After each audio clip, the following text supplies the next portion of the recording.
Hey everybody, thanks for those of you that are here so far. We're going to be getting started in about 3-4 minutes. We're just going to let some folks join in. They're running a little behind, and we'll get going. Thanks for being here. Sit tight. We'll get it going soon.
Hi, guys. It looks like a few more people are joining in. As Todd just mentioned, we're going to take a couple extra minutes to let a few more people trickle in here. So just hang tight with us. Be patient for another minute or two as a few more jump into the webinar with us.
All right, everybody, we're 3 minutes past 6, so we're going to go ahead and get this started. Thanks for your patience, and most importantly, thanks for joining in.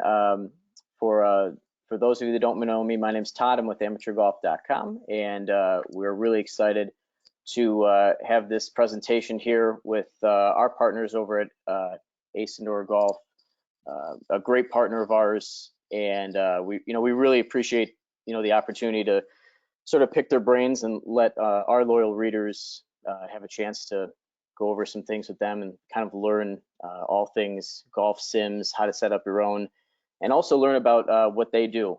And so with that, we're going to go ahead and get things started. Again, my name's Todd. I'm our senior equipment writer over at AmateurGolf.com.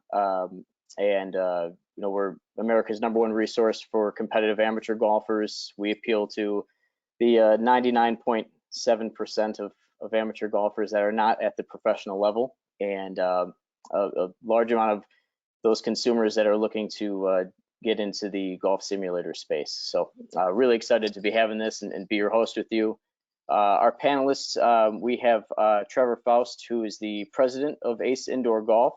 As you can see here on our slide, Trevor has over 17 years of experience in the golf simulator space, serving various leadership roles with Ace Indoor Golf, the TrackMan, mobile golf experience, About Golf, and Total Golf Exposure. He is the man. So we are really excited to have Trevor here with us. And then also behind the scenes with us, the man behind the curtain, we have Jay Hubbard. And Jay is a 28-year golf industry marketing veteran who's worked for Tour Edge, Club Champions, Sky Golf prior to his time here with Ace Indoor Golf. So he'll be running the back end of the webinar today. We are going to be missing Joe Newmeyer today, but we're going to be moving on and doing some great stuff and answering all your questions. So without further ado, we're going to get Trevor to start going over a few of our highly anticipated questions we've got. Thanks, Todd. Appreciate you having us on. We're obviously excited, both Jay and I, to join and help answer some questions that you guys are seeing. So really excited to jump on with you guys. Wonderful. And just a few logistical things if you're on with us here. There's a way to adjust your view of the webinar. If you go up to the top of the bar there where it says everyone, it's a little square. You can pull that down to view everyone, so it'll bring up whoever's speaking at the moment. We ask everyone to please mute your phones and your headsets until the Q&A portion. And then if you have any questions, there is a chat function that you'll notice there on the control panel. Just ask away, and we will get to those as we move along.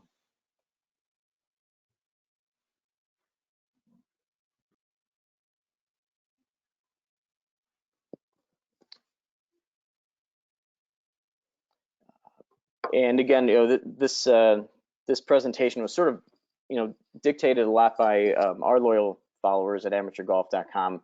A lot of sim questions coming in specifically to me as the senior equipment writer. So it's been kind of cool to be able to pick their brains a little bit, but also bring them here to partner with and talk about, a lot of the hot topics. A lot of what we're going to go over today, we sort of asked for feedback from all of you on. So to go over from a topical standpoint, a few of the things we're going to cover here. What simulators are best for practicing game improvement or just plain entertainment, how to tighten your impact screens, how to pad an enclosure frame, how to fill gaps between the screen and the enclosure, how to keep the hitting mat from sliding, which is oddly one of the most popular questions that we get, how to best hang a screen, as well as projector choices. What projector should you use? How should you mount it? What do you need? A lot of the technical aspects that sort of get lost on us amateurs and non-technical folks. So looking forward to covering topics as well as questions. And with that, we'll get things going with Trevor. Excellent. I know one of the first questions that you were getting, Todd, was, where to start when choosing a simulator, right? I mean, it's such a broad topic. There's so many different options out in the market today. At Ace, I tell people we're agnostic. We represent upwards of 20 different brands. There's so many out there to choose from. There's camera-based solutions, there's radar-based solutions, and there's really different needs that every customer has, right? Certain people have different room types that factor into the decision. Other people have needs that maybe they're looking for some type of portability aspect. Maybe they have kids that are aspiring junior golfers that want to take something outside during the summers, bring something inside during the winter. So really we take more of a consultative kind of approach. There's pros and cons with pretty much every technology out there today. We try and understand what are some of the key things that they're looking for and really try and steer them down that path, right? So, for us, one of the things that we look at first is, what does your space look like? What type of width, what type of length, what type of height? Are there any restrictions within the space that you have that may force you down one path and another, right? Let's say you have some limited height, maybe an overhead type of solution isn't conducive for something with a shorter 8.5 to 9 foot tall ceiling, right? As you start to push those boundaries, maybe you start to eliminate certain features. Or let's say you're maybe a little bit tighter on the width side of things. So having a center strike environment won't allow for both right and left-handed use. So maybe we bring in some type of technology that's on the ground that introduces that portability aspect that's more conducive for a righty and lefty golfer. So, for us, kind of understanding the space really is one of the big determining factors. A lot of the technologies today also will integrate with various software platforms. So that might drive some of the needs from a game improvement standpoint. Maybe certain people are looking for certain entertainment packages where they, are in love with a local golf course or a certain country club that they really enjoy playing, or maybe they're trying to have all the golf courses that they see week to week on TV on the PGA Tour or European Tour, right? So there's different entertainment aspects. There's at least a handful, 5 or 6 different softwares on the market today that consumers can kind of pick and choose from based on the type of hardware that they're looking to implement. And again, for us, it's a little bit of a consultative approach. There are benefits with certain ones, but if customers have certain stipulations that, hey, I have to have, we'll say TPC of Scottsdale as an example, right? Maybe that forces them down one solution versus others. Or, listen, I want to be able to use the software on an iPad versus having some type of desktop gaming computer that, may be more conducive for others. So, Sure. For us, trying to understand some of those room elements, some of those needs associated with the technology, that's what's going to kind of drive some of the decision making as it relates to the hardware. Yeah, and I think it's, also mainly it's worth pointing out, Ace Indoor Golf is not just residential, not just commercial. You guys do everything. And so I would imagine that the needs that you see are different based on the customer that's in front of you and the inquiry that they're kind of, and the end goal they're trying to get to.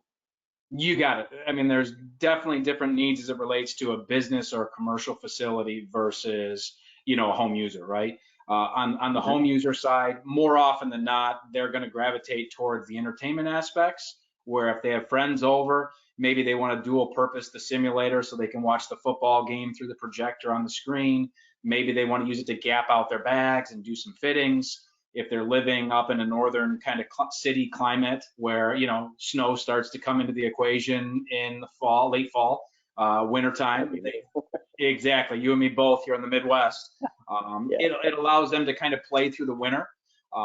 Whereas if you start to kind of compare it to a commercial site, right, with a retail store, obviously, much of our audience will go to a retailer or their private club to go do fittings. So you're going to want to be able to do those ball and club fittings off the technology, gap your bags, use it for lesson purposes, right? As you start to introduce things like video analysis or maybe even, force plates and things of that nature that'll also integrate into the systems. But there are different needs as it relates to both the commercial side and the residential side that are part of the equation for sure. On the residential side, you had mentioned portability, and that hit home with me because, I mean, I have a garage. I don't have a sprawling basement that I could set up a permanent structure in. So on the residential side, how much do you hear from people that, the main sticking point with any home sim is going to be portability, something that, they can set up each and every time they pull the car in and out? Yeah, I mean, the portability aspect is great, especially, when I see, kids being a part of the equation where, listen, they want to take this thing to the driving range and go practice in multiple spaces.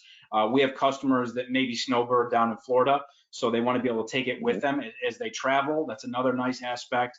The portability aspect also helps when you get into tight spaces. That's the big one, right? Where unless you're up closer to 15 feet of width, and maybe you're stuck with kind of a 10-foot wide or 12-foot wide bay, having something on the ground that you can move back and forth for a righty and lefty really allows you to leverage that space when maybe an overhead camera type based solution or something else that has a center strike type of environment wouldn't work for them. So that's where we see some of these units that have really seen tremendous success in recent years, whether it's the Unicore Minis, the SkyTrack Pluses, the SkyTracks, the Mevos, the Mevo Pluses. You can go down that line, right? Where really based on your desired budget, there's a number of solutions that are coming onto the market that are conducive for the DIY, right? Somebody that wants to buy just piece by piece. Maybe they already have a net, maybe they already have turf, maybe they have certain aspects. But having that portability allows them to kind of check a lot of the boxes from a home setup standpoint. Yeah, and with that said, I would imagine one of the more popular questions you get is, what's the minimum amount of space I need? So when people come to you, just from a topical standpoint, what's your answer? Yeah, I mean, I tell people, ultimately, if you can swing a golf club, we can likely make something work, right? So, one of my first questions back to the customer or prospect is, hey, take a driver in your space. Can you swing the driver?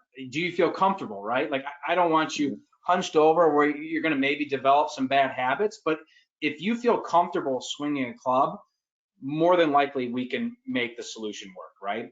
We talk about swing radius, right? The average person with a driver has about a 6-foot swing radius with their driver. So an overall diameter of around 12 feet. Again, if they're going to have a net solution or a screen, there's some kind of minimum aspects associated with those from a build out standpoint. So we typically kind of shoot for somewhere around that 16-foot mark as kind of a minimum length. And then from the height, right?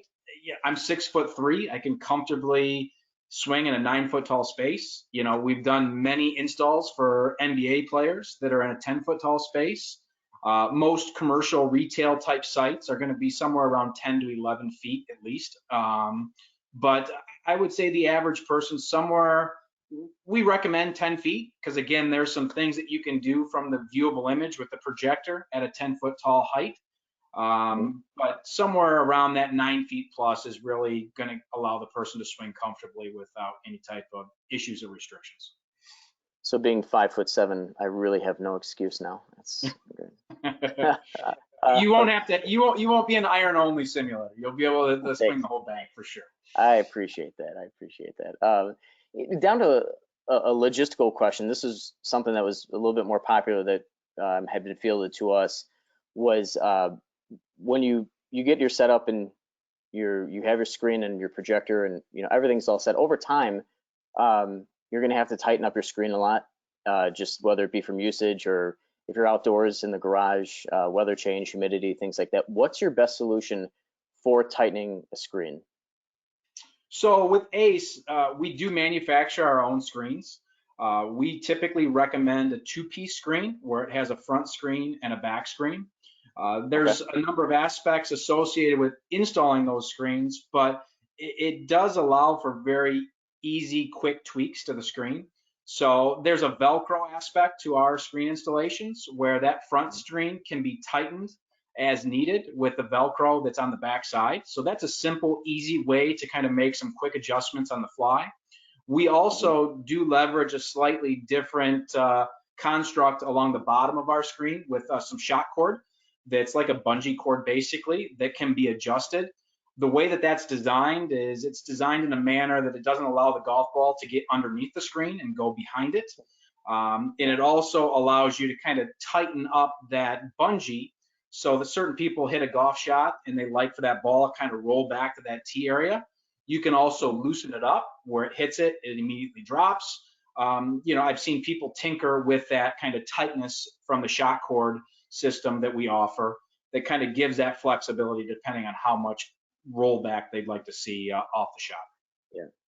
Yeah. I was a club fitter for a period of time, and you lift up those screens, you look at the drywall behind them, it can start looking. It gets a little dangerous.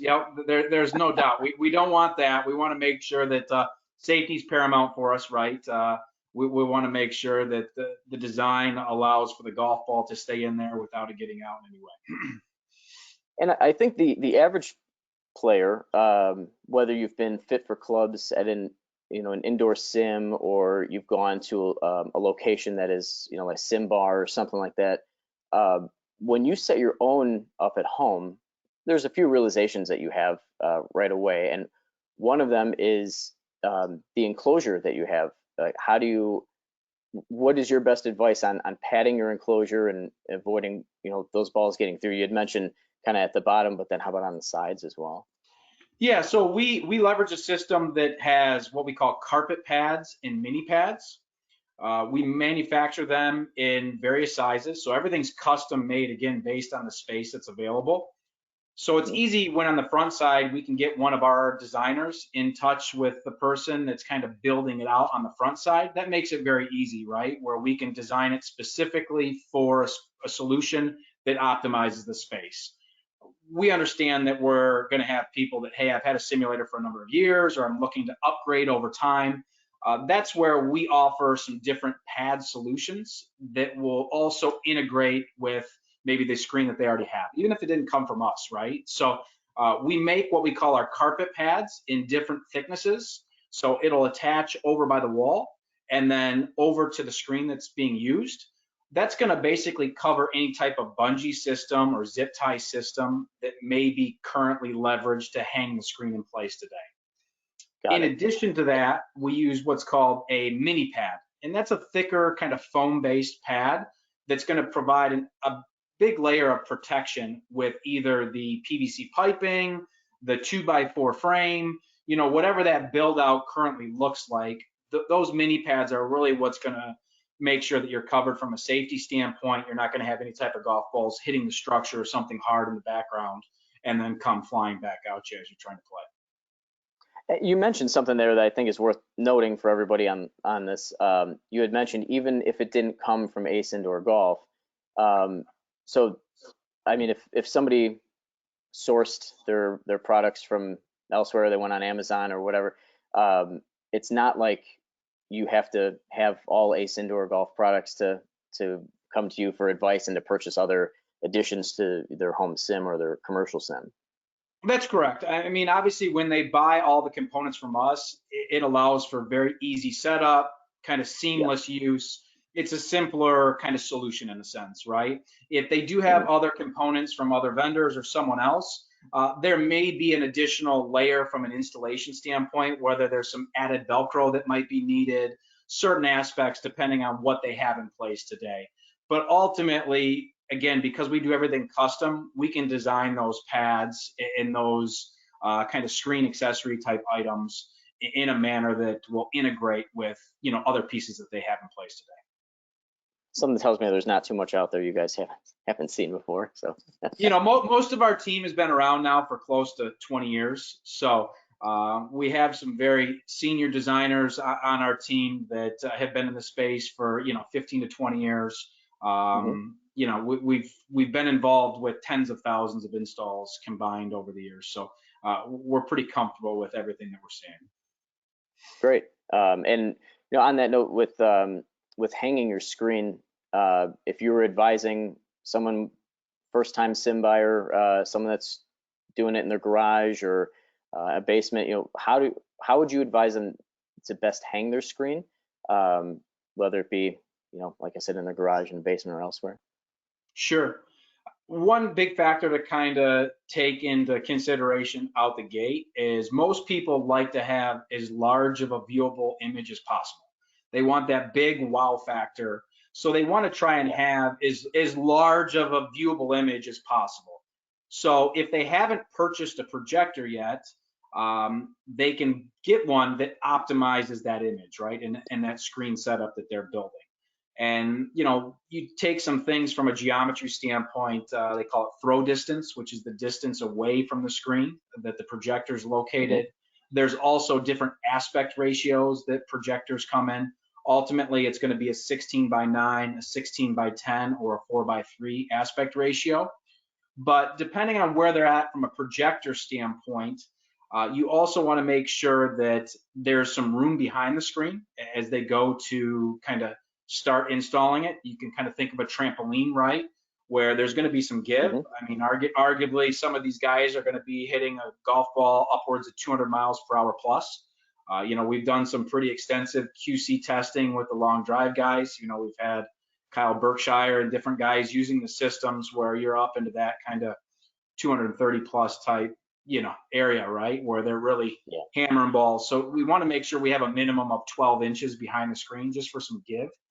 But for us, again, it depends on the space, right? I mean, we have enclosure options. So if they're utilizing an enclosure to kind of hang their screen, we have a number of resources. It's a step-by-step process to kind of install that. If you have kind of a dedicated space, we call it more of a hard wall build out, where we're using the existing ceiling and the existing side walls to hang that screen. In such a case, we would leverage almost like a 2x4 type system along the wall, and then some angle iron, and then it gets back to that bungee and carpet pad and mini pad process that I touched on previously. So, for us, we want to maintain the tightness and the tautness. That's what gives you such a kind of clear, crisp image to allow for that immersive type of look and feel. The nice thing about ACE is that we have done extensive QC testing, as I mentioned. So, our screens are designed in a manner that I feel will last significantly longer than other options out there. And they'll also hold their shape, right? We see a lot of solutions that have come onto the market that aren't from ACE that start to have kind of the smiley face wrinkles and different things. And, that shows the lifespan, right? For us, we want to make sure that you're not seeing any of those types of wrinkles, smiley faces. You're not seeing the burn marks from the golf ball onto the screen. Some of those benefits, right, are some of the things that we feel like we can offer compared to other solutions that may be out there. Got it. And as far as software goes, I think people can relate to hanging a screen or even, projector for that matter. But then when it comes to the actual software, radars versus cameras, ceilings versus floor units, this is for a lot of people, the main sticking point to their sim, whether it be at home or at their office or what have you. So can you maybe take us down that road of that software and where you like to see your recommendations? Yeah, I mean, again, like I mentioned, we're agnostic, so we represent a number of different hardware brands, a number of different software brands. They do all have their pros and cons. For us, I think a starting point is, what's your general budget? I tell people we can do anything based on desired cosmetics or desired budget, right? So, we do solutions in that sub $10,000 category kind of price point range, and we also touch on things that are close to $100,000, right? So, there's solutions out there like a TrackMan that's going to be somewhere around $25,000 that'll have its own software. There's solutions like a Foresight unit out there that, whether it's a Hawk, a GC3, a Quad, right? I mean, they touch on a fairly broad kind of pricing structure, but, if you're looking at a Hawk, you're north of $20,000. There's other camera-based solutions that, if you're looking for something that's mounted up on the wall, Unicore has a great lineup of camera-based options. And again, now with their mini at closer to that $4,500 price point, they touch a fairly broad range all the way up into the $12,000 to $14,000 range as well. Sometimes those types of prices that I mentioned are out of people's budgets, and there's a number of good solutions that are kind of in that sub $7,000 price point, right? So you're seeing more and more technologies come online. I see a little bit of a race to zero in a sense, right? I mean, you're seeing things like the Full Swing Kit, you're seeing Flight Scopes line up, you're seeing, SkyTrack Plus just came online. There's a number of solutions in that kind of $3,000 price point range and under that, are great home solutions, especially where people can kind of target a certain price point that makes sense for their budget. From there, obviously, you can layer in some of the other hardware pieces, right? If you want to have a projected image, you're going to need a projector. In most cases, you will need a desktop computer, something with a little bit beefier graphics card to support the software that we've kind of touched on. And then from there, the rest is really cosmetics, right? Whether it's turf, stance mats, wall treatment, or an enclosure. There's a number of different options that can kind of determine that price point and what makes sense for them on a hardware and software side. Sure. And you had mentioned kind of the household name, which is TrackMan, and even, look at my dad who's 73 and everything's a TrackMan to him, just because it's that name that we hear on TV the most. But um, with that, what are the ideal dimensions if people are going to go down that road with a TrackMan bay, or elsewhere, something similar to that? Yeah, I mean, with radar-based technology, there's some things that you can do to optimize your room for optimal performance, right? I mean, when you take a TrackMan outside, you can the radar is going to see the ball for its entirety, right, or until it loses sight of it. So Hmm. it's one of those things where when you bring it inside, there's some aspects with lighting that you can do within the space. Some additional overhead lighting usually works great for better data capture with a radar-based solution. Depending on what type of speeds we're talking about, guys that are generating, I would say, world-class club speed, world-class ball speed, having some additional length to the room helps, the radar performance so that it's seeing, the data. It has a little bit more time to read it when it has such kind of high club speed and ball speed. But the same kind of general rule of thumb applies with the space. Typically, if we have a blank canvas, we're going to shoot for somewhere around 15 feet plus of width. Somewhere around 10 feet of height. And when we can, we like to have anywhere from 18 to 22 feet of length, plus any type of seating or viewing area for the golf simulator. So those dimensions that I'm, listed are really golf simulator specific type dimensions. Now, Okay. we understand that that's not always the case, and Yeah. certain technologies allow you to kind of bridge away from that depending on what space you do have to leverage. Yeah. And speaking of leveraging space, again, touching on the fact that you not only do residential but commercial. So I'm going to touch on both of those because that was a lot of the questions that we had. But um, what, in your opinion, is the best sim for home use? If you're able to throw a blanket over that question. Yeah, I guess I can't give you a specific one is better than the other for home use.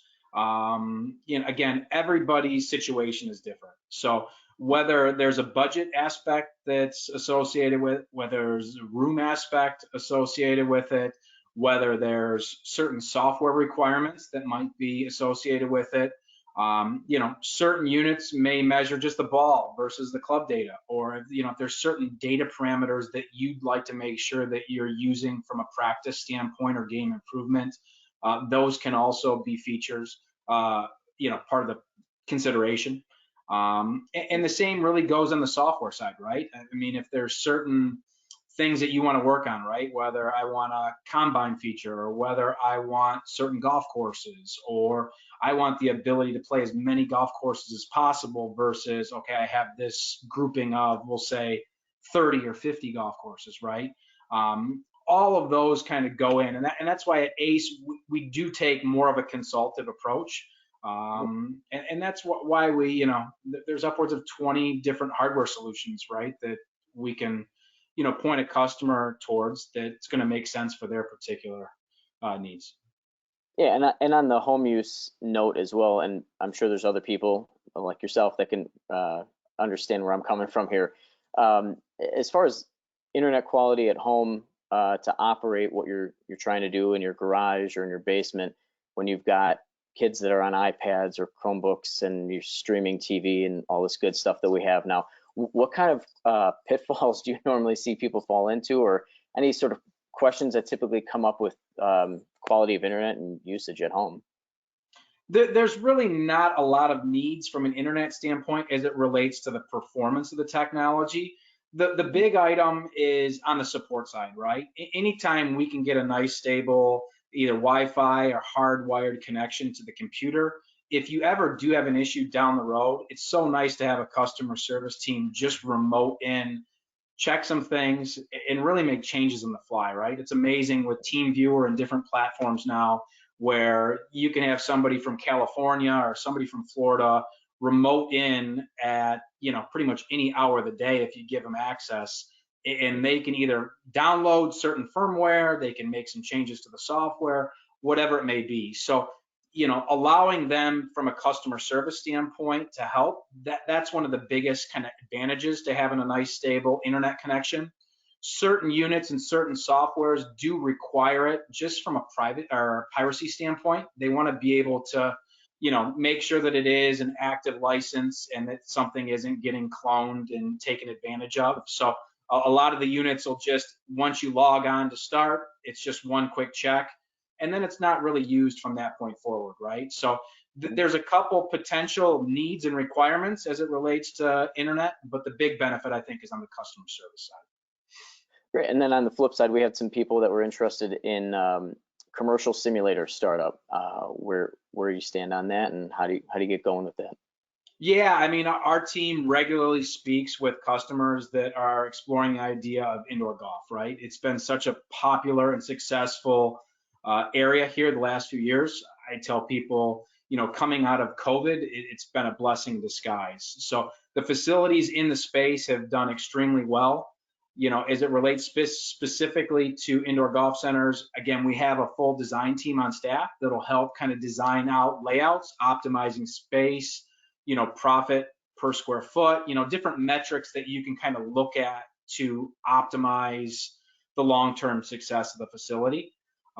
Again, those types of needs for a commercial facility will vary from, potential residential setup, right? As an example, Yeah. we found having, potentially overhead technology is a little bit more conducive than having something on the ground in a commercial setup, right? You don't have to recalibrate it. It's not moving around. It can't grow legs and walk away if you're not having staff there monitoring the bays very closely. So, over the last few years, we have seen some of these overhead units do very well.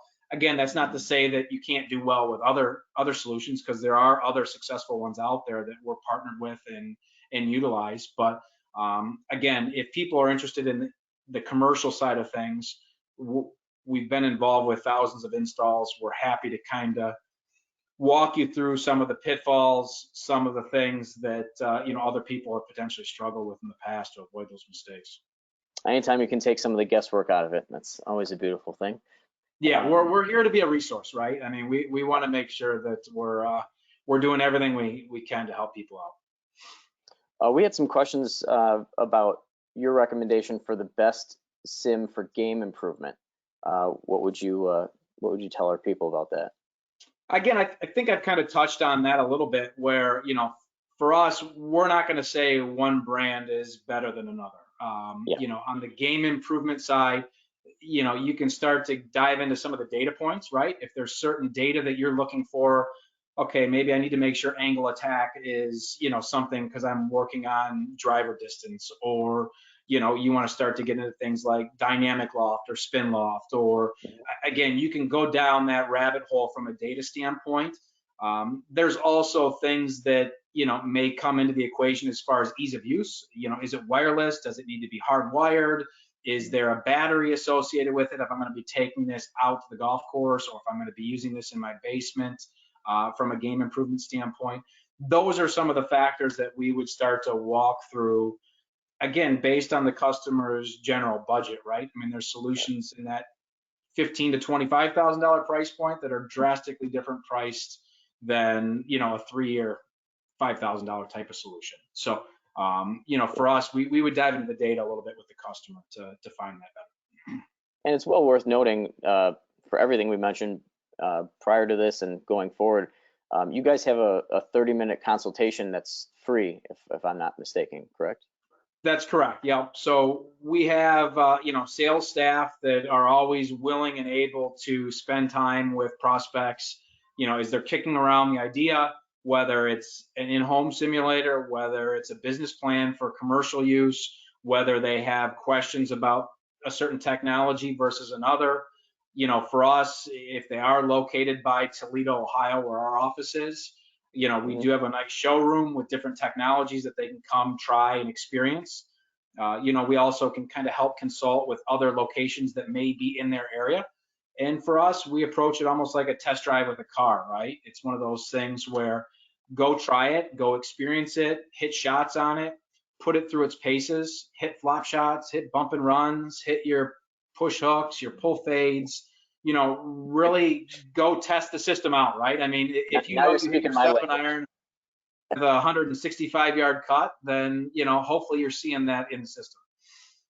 Yeah, now you're speaking my language. Pulls and hooks. That's good.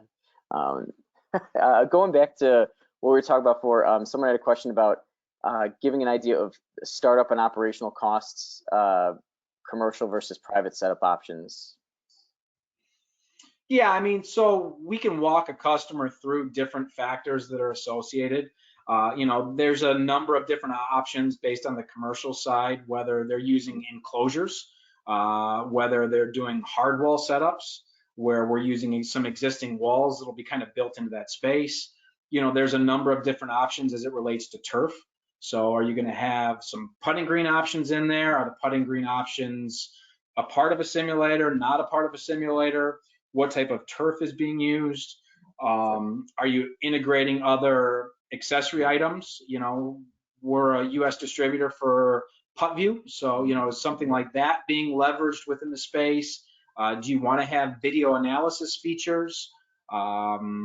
Again, all of those things are factored in from a budgetary standpoint. So we end up asking a lot of questions that maybe they didn't consider, and those piece by piece kind of go into their business plan, and they're structuring it in a way that makes sense based on their local demographics and their needs there locally.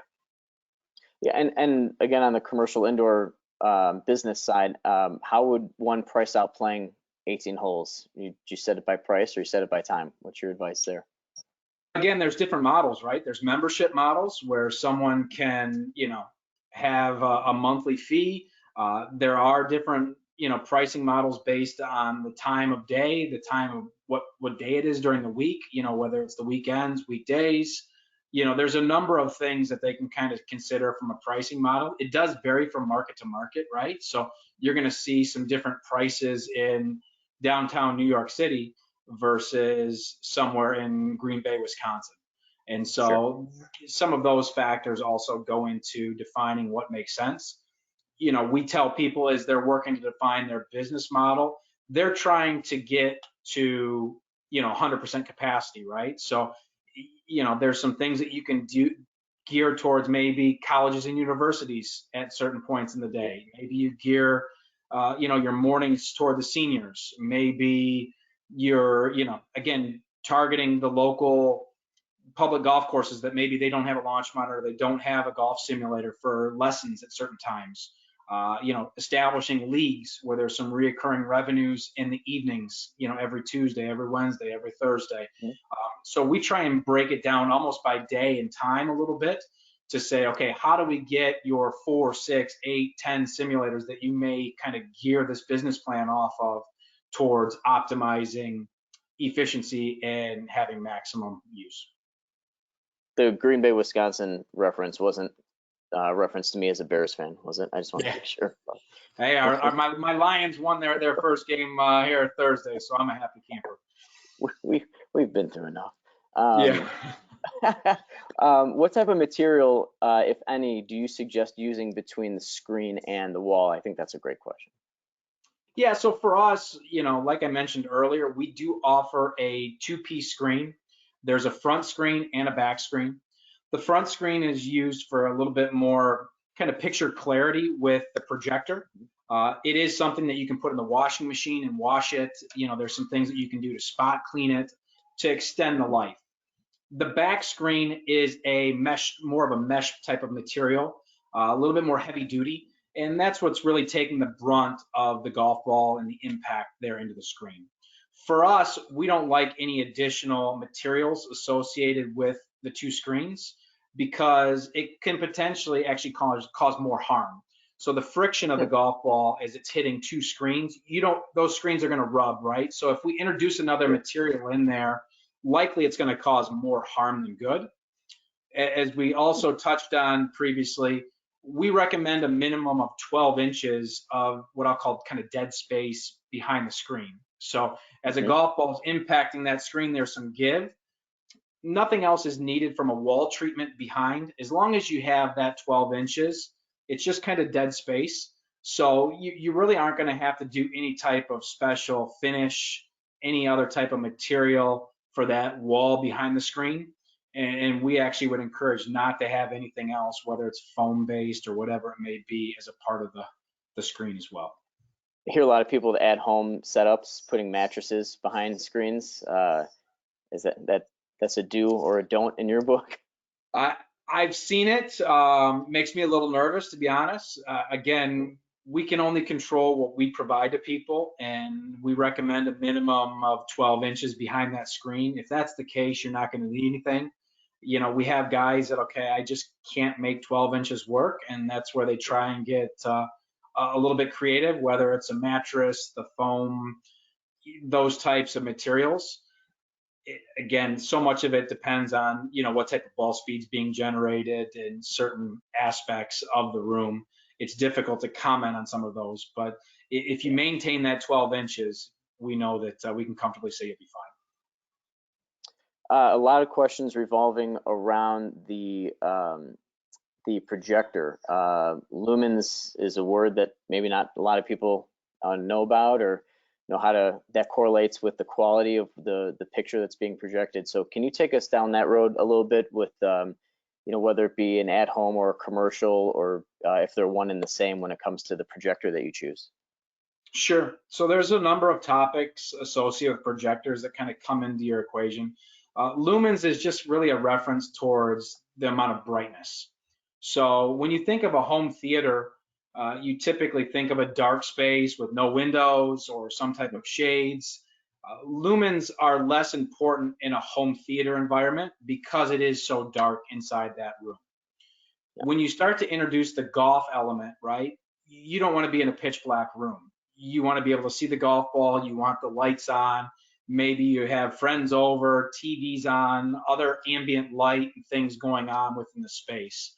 So we typically like a little bit more higher lumen projector than your average home theater projector, if that makes sense. So Sure. to give customers a range, typically we're shooting for somewhere around 3,000 to 6,000.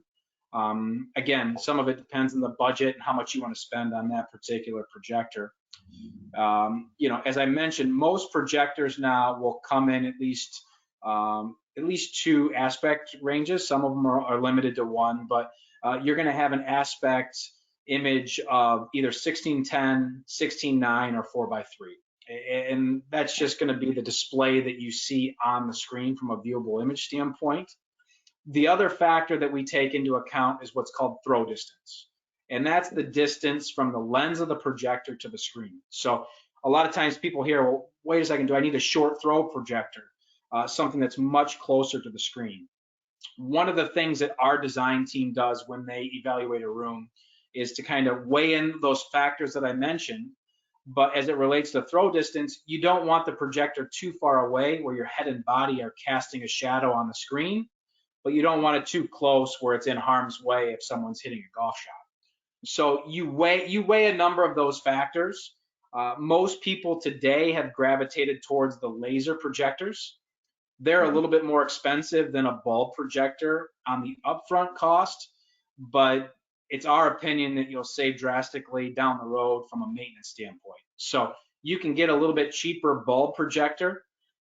Manufacturers right now are saying you're usually going to get around 2,000 hours of usage with a bulb, which is a lot, but the image quality will deteriorate over time. So with any projector, it's going to look the best it's ever going to look on day one and then gradually deteriorate. So, there's some different resources out there online to kind of help people navigate what projectors make the most sense. At Ace, we're not married to one particular brand. We use Epson, we use Panasonic, we use Sony. You can go right down that list, right? There's certain projectors that lend themselves a little bit better to golf simulator use just because they're checking so many of these boxes that I just mentioned. Sure. And you had mentioned bulbs, which made me think of, after you get everything all set up and you're going through, life of having a sim in your garage, maintenance wise, it's not just set it and forget it. So can you sort of point out some things that people should be prepared for once they get going, that they're going to have to either A, adjust, B, replace, kind of how those normal things go? Yeah, I mean, historically, there's been three main consumable items. One of them now less so. That's the bulb projector. So as people, maybe spend a little bit more money on the front side to get a laser, it kind of eliminates the need as long as they're cleaning the filters regularly. Those types of general maintenance items associated with the projector. From there, the screen for us with our two-piece screen, it's really going to be a front screen replacement, which is much cheaper than replacing the whole screen kit that they may have. You can do some things to extend that life, as I mentioned, whether it's spot cleaning, whether it's washing it in a washing machine. For us, we tell people try and maybe put a dozen or 2 dozen brand new golf balls in your space and make sure you use clean golf clubs. Those two aspects will really extend the life. If you're using dirty golf clubs, if you have golf balls that maybe you have some Sharpie marks from marking it from out in the golf course and bring it in, those types of remnants, I'll say, can, make your screen dirty. So using clean golf balls and clean golf clubs will help extend that life, along with some of the other things that you can do to spot clean it. The last item is really the turf, right? So for us, we typically leverage some type of hitting mat solution, something that you can use a tee in, something that you can replace over time, a stance mat area, as you will, or hitting strip area. You typically will have a rectangle area or some type of area for that. That prevents you from replacing the turf in your entire room, right? So if you're going to have putting turf in a room that's 15 by 20, having some type of stance mat or hitting strip that you're hitting off of, as you can imagine, we've all been to driving range and hit golf balls. Over time, they'll wear out. So whether you're replacing just the hitting strip, or maybe you're the type of guy that wants to wear their golf shoes in there to get that same feeling as being on the golf course, maybe you're a little bit more rough on the stance mat area, and that's where you could replace that stance mat. So those are kind of the three items that we tell people to factor in, both on the residential side and the commercial side from a replacement standpoint. And speaking of mats, one of the questions we had was, how do you keep it from sliding? Do you have any solutions for that could help people out? Yeah, there's a couple different options depending on the overall type of turf solution being leveraged in the room. We have certain people that'll actually have putting turf in their space, and then they'll cut like a 4x8 or 4x10 stance mat area into their turf. We have people that use a double-sided carpet tape, which works fairly well. You can do some things from a glue standpoint. We don't do as much with the glue. Depending on what the flooring is, you also can use, we have some kind of rubber backing based solutions that kind of give it more of a framed look. Some of those can be screwed into the ground, and that holds that kind of framing system in. And then the turf sits right in there so that it doesn't move or slide.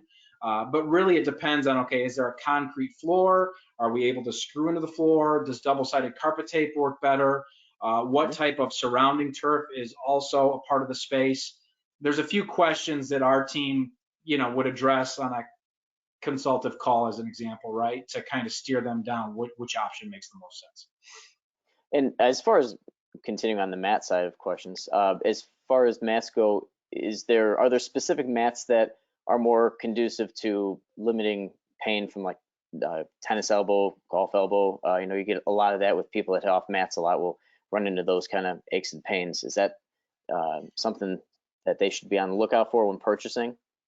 It really comes down to personal preference. Again, as much as possible, we have people kind of test the different types of turf. If they can, we can send samples out through the mail so they can kind of get a sense of it. There's different gel inserts, right? If they're very susceptible to some elbow issues or something like that, there are gel mats that may be a little bit more conducive for that particular person. A lot of times golfers want to make sure that they're using a real golf tee. So the yarn thickness of certain hitting mat areas is thicker. So that also maybe help. Some people say they don't like it because it gives a little bit more of a spongy feel to the turf. So again, it becomes a little bit of a personal preference aspect, but there are a number of different turf options. If you're talking with our team, we typically will send some samples out so that you can touch it, feel it, kind of maybe even hit off of it, just to kind of make sure it's the feeling that you're looking for. Great. And we had somebody that said that their potential space has surround windows. Can you give an idea of, can nets be raised or lowered? The screen is going to be multi-use, probably for TV. So can you give some suggestions on that? Yeah, anytime we have lots of windows, sliding doors, we're really want to be aware of the ambient light that's coming through. Sunlight really will wash out the projected image from the projector. So making sure that whether it's through blinds, whether it's retractable curtains on the ceiling that open and shut, we want to factor in the light as much as possible to cut that back. The second big item comes down to protection, right? The last thing you want to do is have a golf ball get out of this potential solution and break a window. So, we want to make sure that we're factoring that part in. We do touch a little bit on the retractable screens where you can get remote controlled. They can go up and down. We also do the curtains on the sides that can open and shut as needed to kind of give that open room flow to maybe to multi-purpose or do some other things that traffic in and out of the area might be needed. So there are some things that you can do to address it. Again, we'd have to see some pictures and some details on that specifically, and our team's happy to help with that if they want to reach out directly. Great. And we're coming up on about 5 minutes left, so we're going to try and get to as many of these questions as we can. Just as a reminder, if we didn't get to something that you were looking for, you can go to aceindoorgolf.com and talk to these guys, Trevor included, who they're all great. They'll be able to answer your questions if by chance we didn't get to you today. But with that, one of our, if I find my spot here, for commercial facilities, what are the best formats for league play, and what are your recommendations for league management software? So from a league standpoint, really one of the big factors is how many simulators you have. So if you only have 2 simulators, your league format is going to be different than if you have a facility with 10, 12 simulators, right? So, in a league format, we very rarely see more than 4 people in a simulator at a time. I tell people it usually takes about an hour to play 18 holes for one person in a league format. There's some things that you can do to speed things up, where maybe you have a 6-foot gimme range. It's an automatic 2-putt when you're on the green. Again, every league is different, and so people are constantly trying to improve the push through for number of participants using the simulator. If you have kind of that sub 6 simulator type of range, a lot of times they'll set up leagues and it's flexible based on the participants schedule. And what I mean by that is you have a week or 2 weeks to book an hour and go play anytime you want. So it's not going to be a set, hey, on Tuesday night I have a golf league like your local public course or local club. It's something where you might have 1 week or 2 weeks, maybe, hey, I get out of work early on 3 o'clock and I want to go get my round in real quick at 4 p.m. on a Thursday. Or, you know what, I'm going to get up early. I'm going to get one in on Friday morning before I head into work. So there's some flexibility from a league format standpoint. And I think one of the biggest factors definitely is how many simulators you have, right? If you do have 10 simulators in a facility, so we're talking a larger facility, okay, now we can have 40 guys, 4 per simulator, set up on a Tuesday night and take a larger block of 3 or 4 hours to play.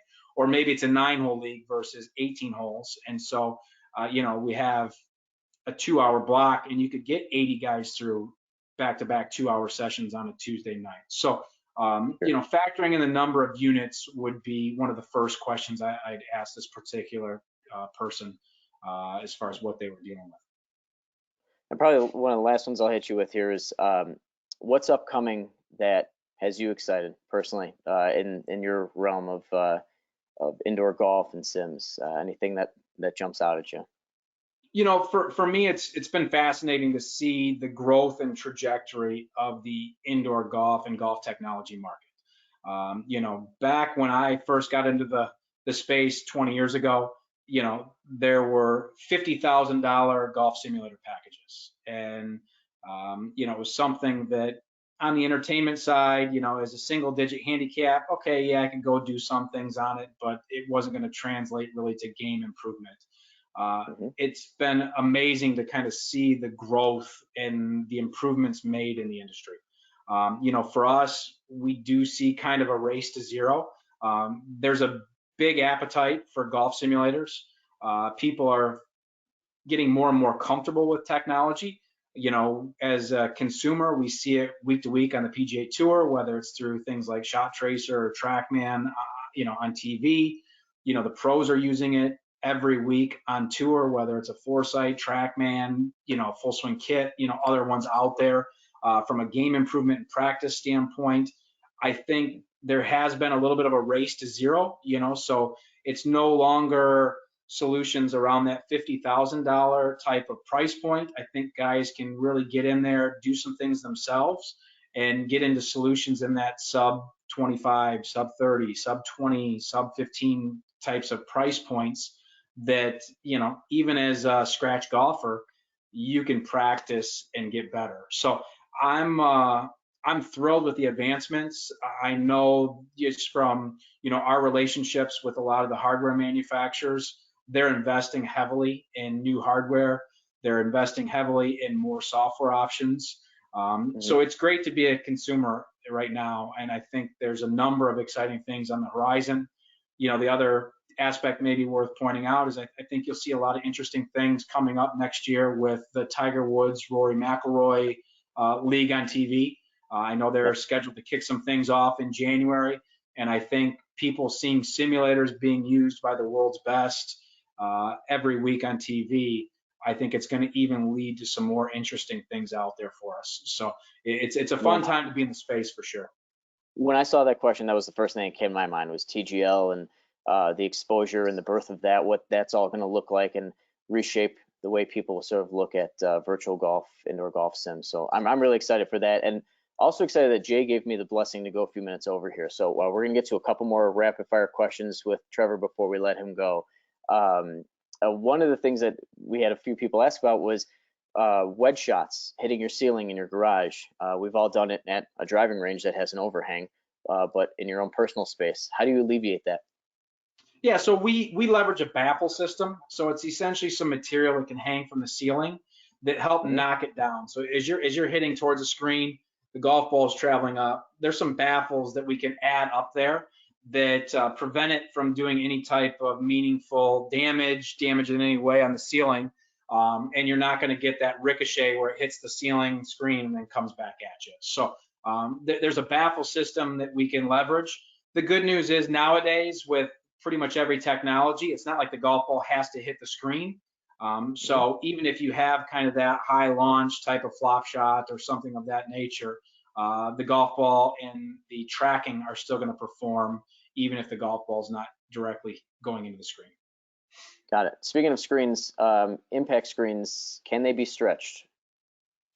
I guess I'd want to know a little bit more about the question, but yes, there is some give in the screen. Obviously, we factor that in from a design standpoint. You're having a golf ball impact it at those types of speeds like we talked about. There is some give. Again, we don't want too much though, because again, it can wear out over time. So I think it gets back to a little bit of our QC process. There's certain things that we do to maintain the right properties with the material so that it has that long lifespan that our screens are known for. Sure. And then as far as outdoor simulator monitors, any suggestions there? Again, there's so many, right? I mean, you start at the top side with like a TrackMan. You can go with a quad in that same area. You work your way right down to other solutions that like a Mevo that's $500. So again, it gets back to what we talked about earlier with data points and certain meaningful data that may be something that you need as a consumer. But you're going to see at the top side a quad that Phil Mickelson or Jordan Spieth might be using, Monday, Tuesday, Wednesday leading up to a tour event, or other TrackMan units, et cetera, right? So there's a broad range that can kind of come into consideration. Wonderful. I'm gonna wrap this up here, but mainly thank you for your time. And I know that with a lot of the people on that are our loyal AmateurGolf.com followers, this was something that they were chomping at the bit for. So the fact that we have an expert here in front of us to answer all these awesome questions is great. We appreciate your partnership. And if anybody has additional questions that maybe we didn't get to, make sure you throw them into the chat.